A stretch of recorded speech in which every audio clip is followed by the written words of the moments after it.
Soy Fernando Díaz Villanueva. Hoy es 23 de febrero de 2019 y esto es La Contracrónica.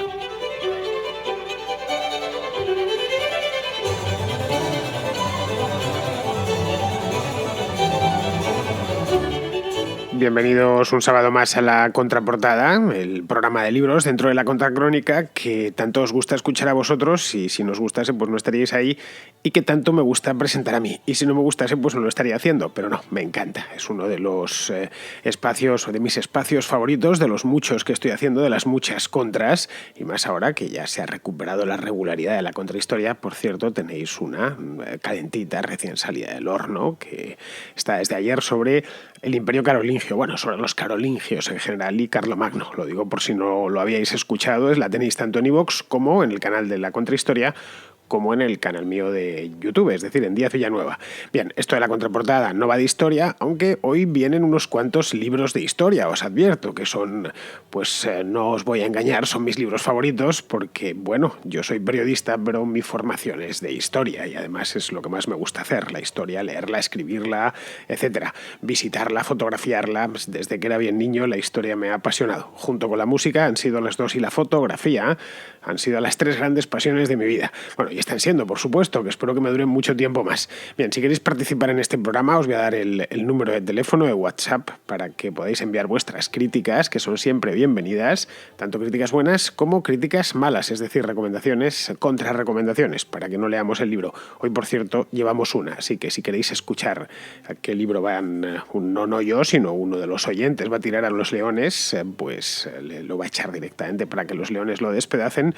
No tenéis más que esperar. Bien, el número de WhatsApp es el 690-827909, con el más 34 delante por si estáis fuera de España, es decir, el teléfono está fuera de España.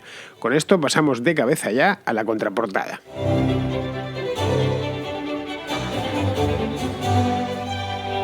Empezamos el programa de hoy con Martín, que nos trae una novela rusa. Y además, Martín, seguramente lo ha leído en lengua original, es decir, en versión original en este caso, porque él es ucraniano y creo que los ucranianos, o casi todos, no sé si todos, pero sí, la mayor parte de los ucranianos también hablan ruso porque son dos lenguas muy parecidas. Así que, Martín, no me lo has dejado claro en el mensaje, pero seguro que nos estás recomendando una novela rusa que has leído en ruso, aunque eso sí, esta novela, os lo advierto ya, tiene versión en castellano. Buenas, señor Díaz Villanueva. El libro que quiero recomendar se llama 17 instantes de una primavera, de Yulian Semyonov, un periodista de Izvestia que estuvo en su momento de la Unión Soviética, muy importante y del que la obra se llegó a hacer una serie que es muy famosa en la Unión Soviética, en los antiguos países de la Unión Soviética, y que trata de un agente que es el agente Stirlitz, que trabaja para las SD, como agente secreto por parte de la Unión Soviética y cuyo objetivo es desbaratar las negociaciones que se van a establecer entre Himmler y Estados Unidos con Allen Dulles para las negociaciones de paz entre la Alemania nazi y los Estados Unidos. Es una obra bastante buena, muchísimo mejor que los James Bond de Fleming, y les recomiendo por eso leerlo. Y luego también es un periodista, la obra es de un periodista bastante importante e interesante en su momento porque viajó a distintos países como Laos, Camboya, Vietnam, Afganistán, la España franquista en su momento o Paraguay para intentar para averiguar para informar a la Unión Soviética de los aspectos de estos países. Y luego también fue una de las pocas personas que entrevistó a Otto Skorzeny o a Albert Speer en su momento. La obra es bastante, parece como si fuera real y bastante fidedigna los datos que le proporciona y el lector se va a dar cuenta.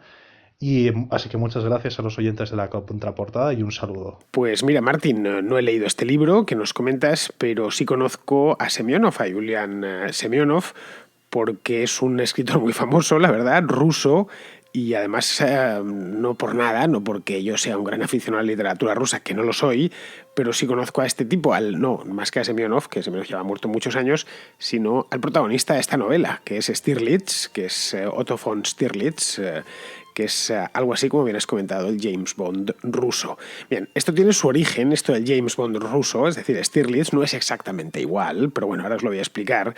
En la Guerra Fría, Los rusos, los soviéticos, mejor dicho, estaban al tanto de lo que se producía en Occidente, lo que se producía tanto en el plano cinematográfico como en el literario, porque aunque era poco menos que imposible en Moscú, no digamos ya en Vladivostok, ver una, o en Varsovia, ver una película de Hollywood o conseguirse un libro editado en Francia o en Estados Unidos o en Alemania, algunas veces llegaban algunos, especialmente pues a través de diplomáticos o de algún deportista que había salido al extranjero a jugar un partido de fútbol y volvía. Porque los deportistas, la verdad, pocos libros compraban por ahí, pero bueno, alguno que leía, pues volvía a Leningrado y llegaba con su libro y ese libro se lo dejaba a su hermana y la hermana a un amigo y al final, pues una novela de un autor occidental que podía ser Vargas Llosa o podía ser, pues, qué sé yo, cualquier autor norteamericano prohibido dentro de la Unión Soviética, pues terminaba siendo leído por unos cuantos soviéticos. Bien, esto, por lo menos hasta los años 80, cuando ya se empezó a popularizar el vídeo y la televisión por satélite, hasta el final, ya justo cuando iba a caer el muro, pues en algunos países como Rumanía llegó a haber un mercado negro de cintas de VHS porque les gustaba verlas. Y había hasta un mercado de doblaje. Tenéis por ahí un documental, creo que está en Netflix, creo que está en Netflix, que es maravilloso al respecto. Bueno, en lo que eso llegó, lo que hacían la industria del entretenimiento ruso, que era por supuesto una industria estatalizada, pues era mirar lo que se producía. Si hacían películas de vaqueros, bueno, pues miraban a hacer películas que fuesen adaptables o equiparables dentro de la cultura rusa o soviética, vamos. Si hacían del espacio, pues lo mismo. Y si hacían películas de espías, los estadounidenses, pues había que replicarlas igualitas o muy parecidas dentro de la Unión Soviética. Es decir, todo lo que se producía en Los Ángeles o se editaba en París les servía de inspiración. Y eso les servía además para encargar libros o encargar películas básicamente dedicadas al entretenimiento, porque ellos sabían que junto con el entretenimiento va también el adoctrinamiento, es bastante común. Bien, así que cuando, esto ya más o menos os ha quedado claro, bien, pues cuando a principios de los años 60 se puso de moda James Bond en Occidente, la primera de las películas de Bond, que es James Bond contra el Doctor No, es de 1961, por cierto, ya que estoy aquí, nunca me habéis traído una película de Bond y creo que hay como 23 o 24 películas y yo además soy un gran entendido en las películas de Bond porque me las he visto todas, por supuesto, no a la contraportada, pero sí al contraplano y además he hecho una revisión, he ido película a película en su momento, evidentemente ya no tengo tiempo para esas cosas, pero cuando era más jovencito, examinándolas. No son grandes películas por regla general, pero tienen su crítica y su crítica buena. Bueno, pues en los años 60, cuando James Bond se puso de moda, en todos los países occidentales, la industria del cine soviético, que como ya os he dicho, era estatal, se puso a buscar un personaje que se pareciese a él, que se pareciese a Bond. Y lo encontraron con Julian Semyonov, que era un periodista moscovita, un tipo muy aventurero, su padre además era hijo de un periodista por cierto que habían purgado. Pues este tipo, Julian Semyonov, se había demostrado como un gran escritor o en novelas anteriores, un tipo que podía crear personajes muy sugerentes, y así es como nació Stirlitz, que era un espía soviético muy hábil y muy atractivo. Lo que hizo Semyonov fue situar la acción de las aventuras de Stirlitz 20 años antes, no a mediados de los 60 ni a principios de los 70, sino en la Segunda Guerra Mundial. Y así aprovechaba los años más gloriosos de la URSS, que fueron los de la Segunda Guerra Mundial. A fin de cuentas, esa fue la gran gesta patriótica de la Unión Soviética en sus 70 años de existencia.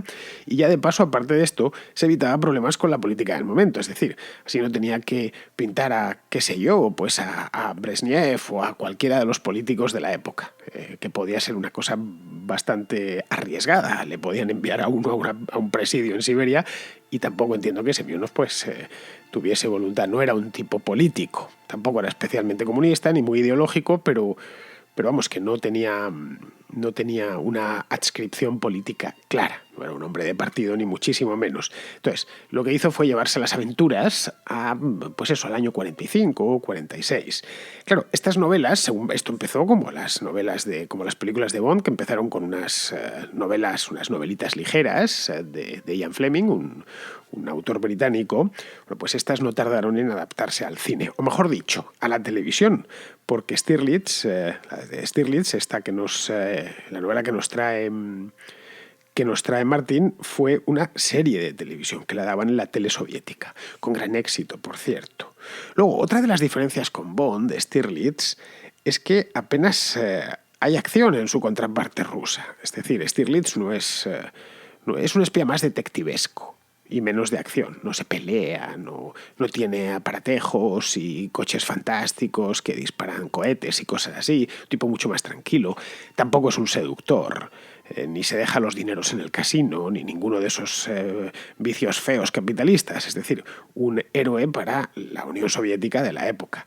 El hecho es que cualquier ruso, yo creo que tenga más de 40 años, conoce a la perfección al personaje. Los que tienen más de 50 seguro, porque se hartaron a ver esta, la reponían una y otra vez en la televisión soviética. Y luego además con Stirlitz se ha producido una carambola curiosa.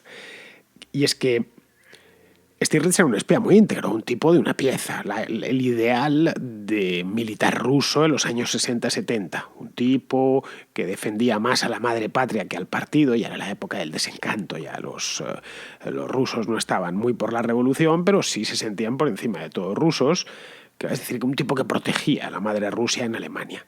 Pues bien, Putin también trabajó para la KGB y estuvo destacado en Alemania durante su juventud. Y eso, evidentemente, el partido gobernante y Putin ha sabido ponerlo a jugar a su favor. Es decir, Stirlitz realmente no salió solo de la mente de Semyonov, sino que en cierta medida existió y nos está gobernando. Así que muchos han hecho la asociación y Putin, claro está, pues anda encantado de la vida con esto de ser la encarnación final de Otto von Stirlitz.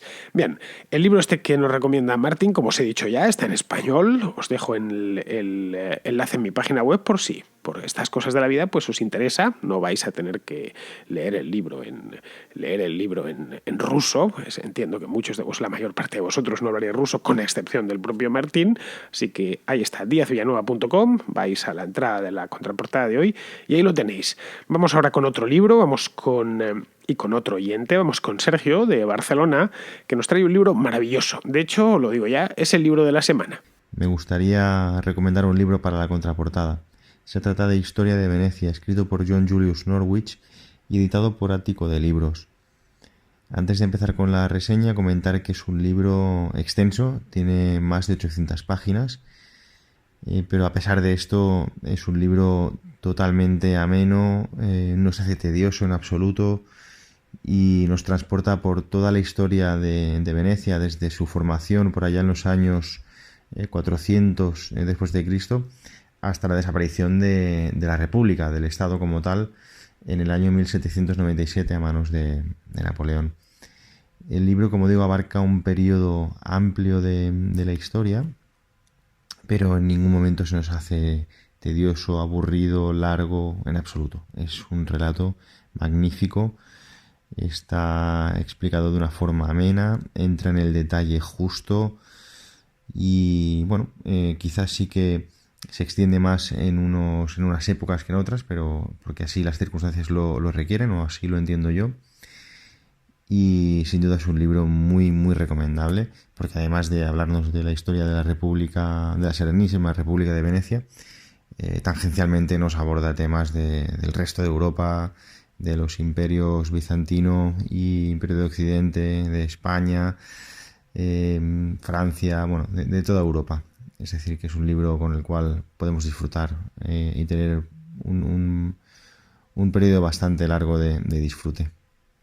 Sin más, muchas gracias y lo recomiendo vivamente. Gracias, adiós. Bueno, Norwich fue un gigante, John Julius Norwich. Digo que fue porque murió hace poco, murió hace solo unos meses, el verano pasado, ya muy mayor, tenía como 90 años y Norwich es uno de mis historiadores favoritos. Era más divulgador que historiador propiamente dicho, no era académico ni nada de eso, no fue diplomático, era conde o algo así, era un aristócrata británico, ¿no? Bien, este libro que nos trae Sergio, de la historia de Venecia, es una auténtica joya. Es, de hecho, yo creo, la mejor historia de Venecia jamás escrita. Y no es que lo crea yo, sino que si busquéis por ahí críticas y demás, pues os dirán que es de lo mejor de lo mejor, este de la historia de Venecia. ¿Por qué? Pues porque Norwich escribía muy bien y sobre todo porque conocía muy bien Venecia, la conocía como la palma de su mano, mejor incluso que los propios venecianos. Este libro de la historia de Venecia, por supuesto, ha sido traducido al italiano y lo podéis encontrar, si vais a Venecia, lo podéis encontrar en las librerías y veis a turistas ilustrados, ¿entienden? No de los que van con la aplicación del móvil, sino que se leen un libro cuando van a un destino, lo veréis que se lo está leyendo en lenguas, pues qué sé yo, el alemán, el italiano, el español, por supuesto, el portugués. Creo que lo deben tener hasta en japonés y en chino. Y esto, pues lo que nos da pie a pensar es que es un libro bien gordo, ¿eh? Es extensísimo, como bien nos ha dicho Sergio, pero ha sido un auténtico superventas. Creo que los venecianos están orgullosísimos. Yo la verdad es que si Norwich hubiera escrito un libro de historia de Madrid, como el que escribió de la historia de Venecia, sería para hacerle una estatua, ponerle una estatua en alguna plaza céntrica. Pero bueno, no hizo ningún libro sobre la historia de Madrid, aunque sí trata en algunos de sus libros la historia de España de una manera tangencial, porque su especialidad era la historia del Mediterráneo, especialmente el Mediterráneo oriental, Venecia por supuesto, pero también Sicilia, el Imperio bizantino sobre todo. Pero vamos, este de Venecia es una maravilla. Es ese amor por la ciudad, una ciudad única por lo demás, única en su especie, para la que todos los adjetivos se quedan cortos, pues ese amor se contagia a las páginas. Es un libro que tengo ya desde hace años, desde hace muchos años, y a veces leo capítulos por puro gusto. No es un libro que, ya os digo, son muchísimas páginas y ponerse desde el principio al final pues te lleva muchos días. Pero vamos, solo enganchar un capitulito, además es cronológico y da gloria leerle. Porque tenía este hombre una capacidad pasmosa para narrar los hechos pasados. Muchas veces de lugares que además desaparecieron hace cientos de años y que no tenemos muchas referencias. Pues no sé, como la propia Venecia de la Serenísima República, la Sicilia de los normandos o el Imperio bizantino. De hecho, sobre Bizancio tiene una historia en 3 volúmenes, pero solo está en inglés. Lo que hicieron en español hace ya un montón de años fue hacer una edición corta, que también había salido en inglés, y la edición corta sí la tradujeron. La titularon Breve Historia de Bizancio. La tengo por aquí por casa, que es muy recomendable, por cierto, por si os interesa, aunque sea solo conocer así por encima lo que fue el Imperio bizantino, que duró 1000 años. Entonces, ya de por sí hacer una breve historia que además sea entretenida de algo tan complejo como es el Imperio bizantino, hay que ser un auténtico superdotado. Y Norwich, os lo aseguro, para divulgar era un superdotado. Bien, el año pasado es el momento de leer a Norwich, así os lo digo, porque el año pasado Ático de los Libros lanzó varios títulos traducidos. Lanzó concretamente 4 Príncipes, que es un libro estupendo, lanzó una historia de los papas y lanzó El Mediterráneo, que es otro libro magnífico. Este del Mediterráneo estaba ya en Ariel, yo de hecho tengo la edición de Ariel, este del Ático de los Libros es nuevo. Los 3 son fantásticos, aunque eso sí son largos. Bueno, 4 Príncipes no, 4 Príncipes es de una extensión asequible, es más delgadito. Pero vamos, a mí una de las cosas que me gustan de Norwich, le estoy poniendo por las nubes, ya lo sé, pero es que me gusta mucho, sinceramente, es esa capacidad que tiene o que tenía para escribir.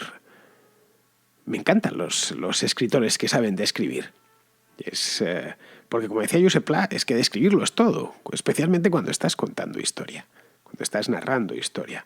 Es más, a veces, y bastante a menudo de hecho, porque escribo historia todos los meses, ya sea, bueno, las contrahistorias que me preparo, pero no solo, también tengo que escribir artículos de historia que me encargan, pues a menudo cuando estoy sentado escribiendo pienso en cómo lo explicaría Norwich. Vamos a ver, tengo que explicar esto, a ver cómo Norwich, exactamente cómo lo abordaría, qué datos eliminaría de la narración para no liar al lector y con cuáles se quedaría. Vamos, en definitiva, uno de los mejores divulgadores que vais a encontrar, y me parece este libro que nos trae Sergio la mejor de las introducciones al autor y por supuesto también a la historia de Venecia.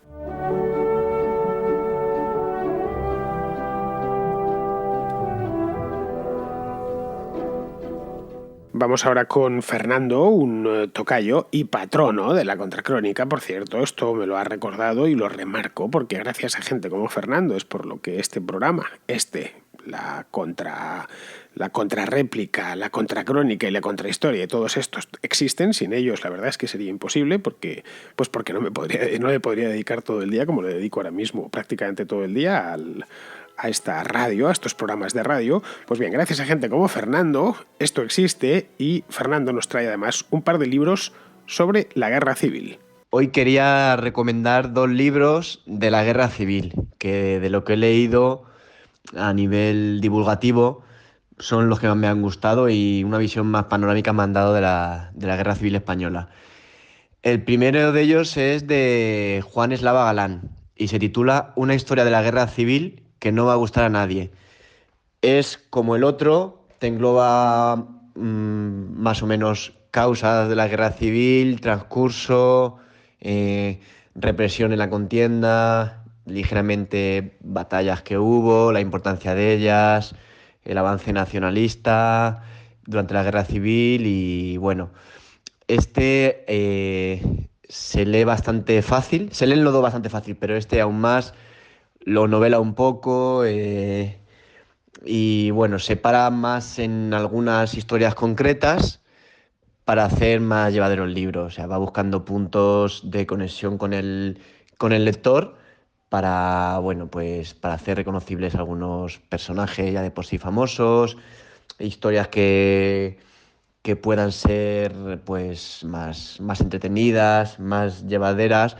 Como te escuché a ti una vez decir, anécdotas que puedan hacer la historia más atractiva para el lector.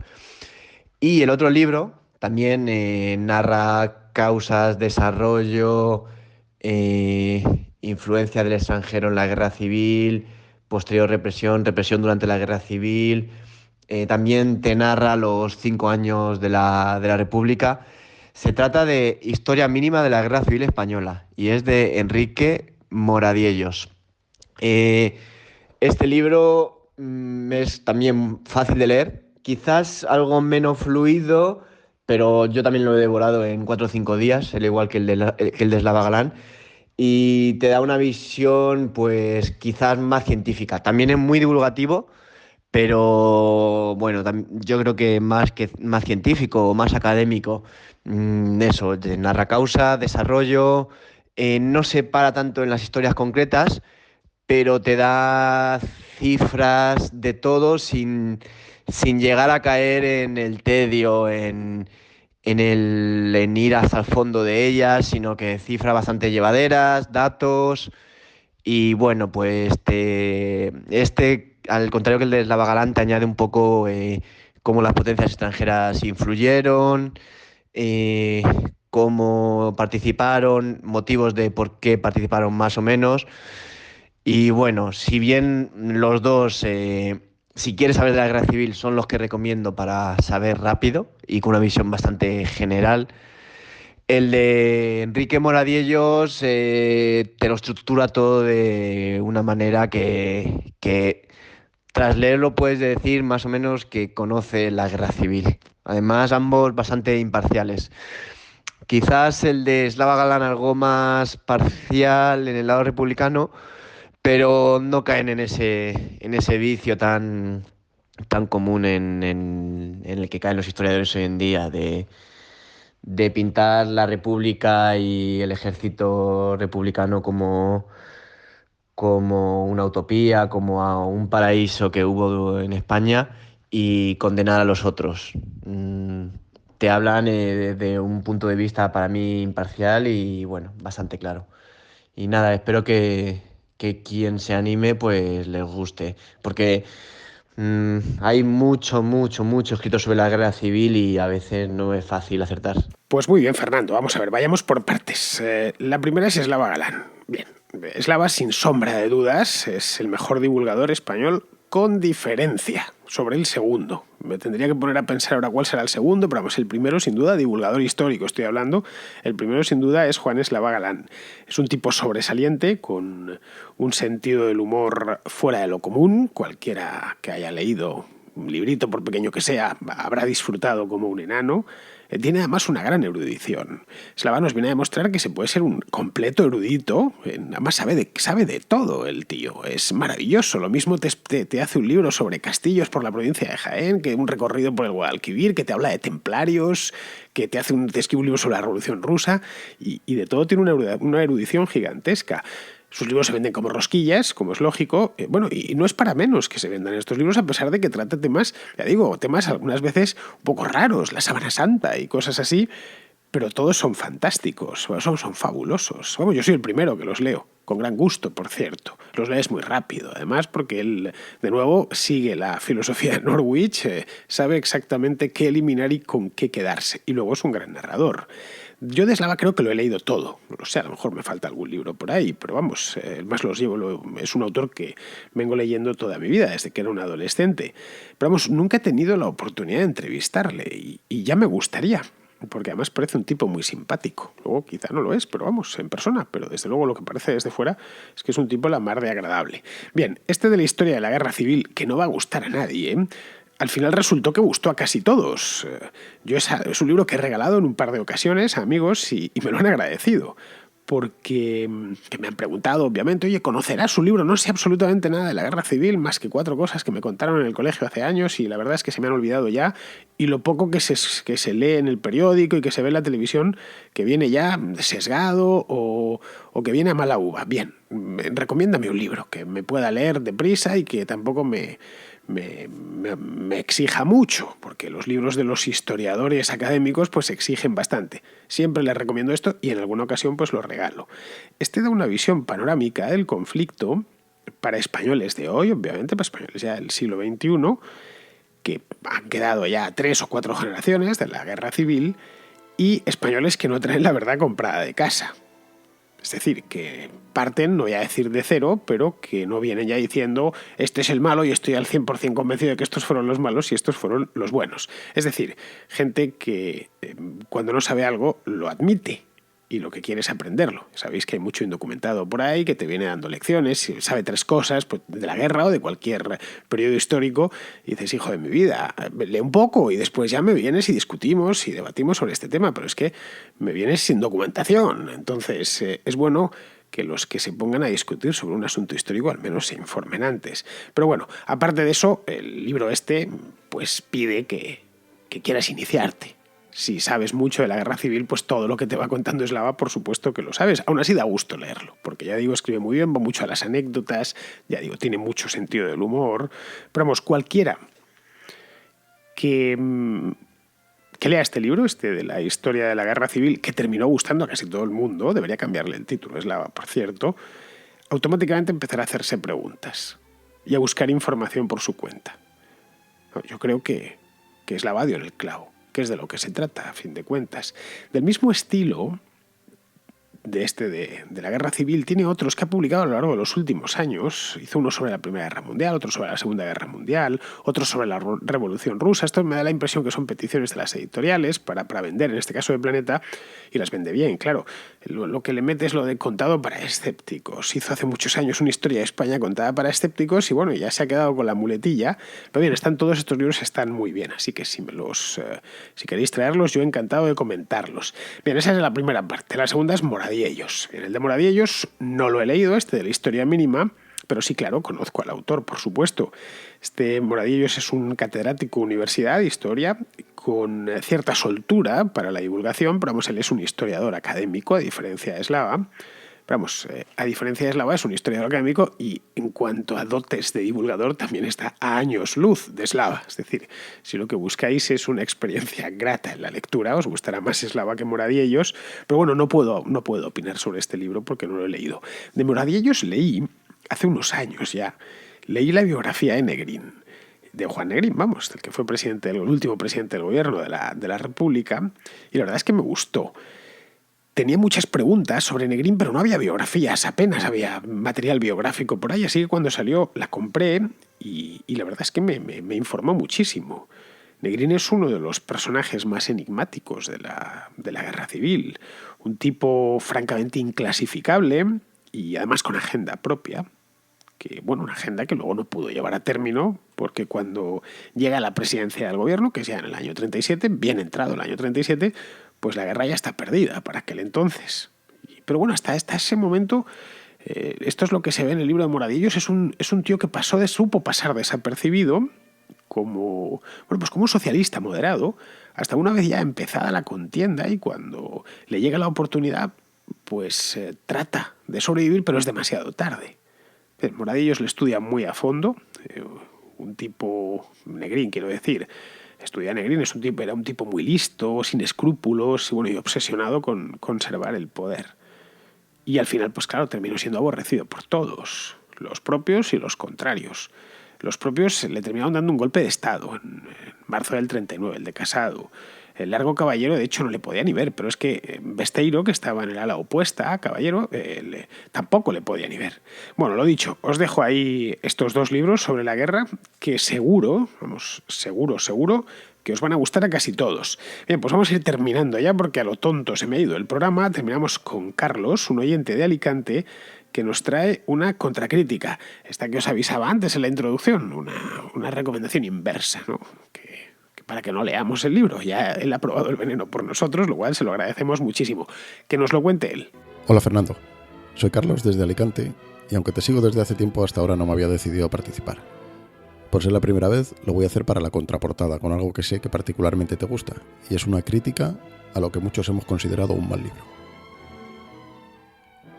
Se trata del Fuego Invisible, de Javier Sierra, que como seguramente sabes fue nada menos que Premio Planeta 2017. Este libro tiene una originalísima trama en la que un lingüista que pasa sus vacaciones en España se encuentra con una vieja amiga de la familia y su misterioso ayudante, en unión de las cuales buscarán el Santo Grial. Como ves, muy novedoso, ¿verdad? A ver, hace mucho que se sabe que el Premio Planeta, aunque sea el más dotado económicamente en España, está totalmente desprestigiado. Es un concurso endogámico e incluso se habla de que está dado antes de escribirse la obra que lo ganará. En el caso del Fuego Invisible, imagino que puede haber sido algo así.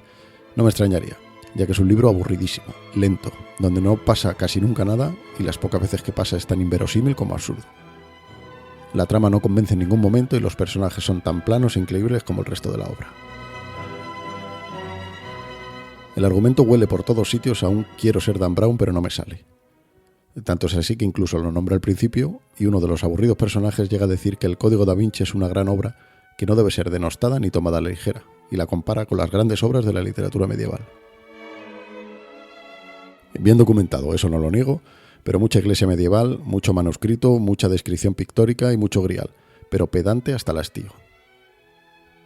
En resumen, un inmerecidísimo Premio Planeta, una novela pobre, una historia disparatada y en conjunto un bodrio infumable. Un saludo. Pues así me gusta, Javier, con música de fondo y el cuchillo en la boca. Así es como se hacen las contracríticas o las recomendaciones inversas, sin ningún tipo de piedad, pero eso sí, siempre con educación. Bien, del libro este de Sierra no te puedo hablar porque no lo he leído, pero vamos, el Premio Planeta tampoco es el Nacional de Narrativa, a ver si me entiendes. Es un premio que da una editorial, con la idea de hartarse a vender libros. No tiene otra función. Nada más, bueno, sí, entiendo que buscarán que la obra esté bien, pero no premia tanto la calidad como la capacidad que tiene ese libro para venderse. De ahí que el Premio Planeta pues siempre encontramos autores que están muy de moda. Si yo tuviese que dar el Premio Planeta o concederlo, pues significaría que estoy en la editorial Planeta y además muy alto. Pues lo que buscaría es un autor que pueda convertir ese premio en ventas contantes y sonantes. De hecho, creo que es, como me lo comentas, que es el premio mejor dotado en lengua española, está mejor pagado que el Cervantes, y es por eso, porque ese premio luego lo tienen que pagar los lectores comprando los libros. Pero vamos, Planeta vende muy bien libros, se harta, y se viene hartando desde hace un montón de años, pues porque la cosa del marketing se les da muy bien. Caray, no son la primera editorial de habla hispana por pura casualidad, vamos. Pero bueno, ahí se queda el Fuego Invisible de Javier Sierra. Pasa al listado de los programas de hoy, pero eso sí, lo paso con un distintivo rojo. Muy bien, queridos amigos, pues con esto yo me despido de vosotros y os emplazo a que volváis por aquí mañana.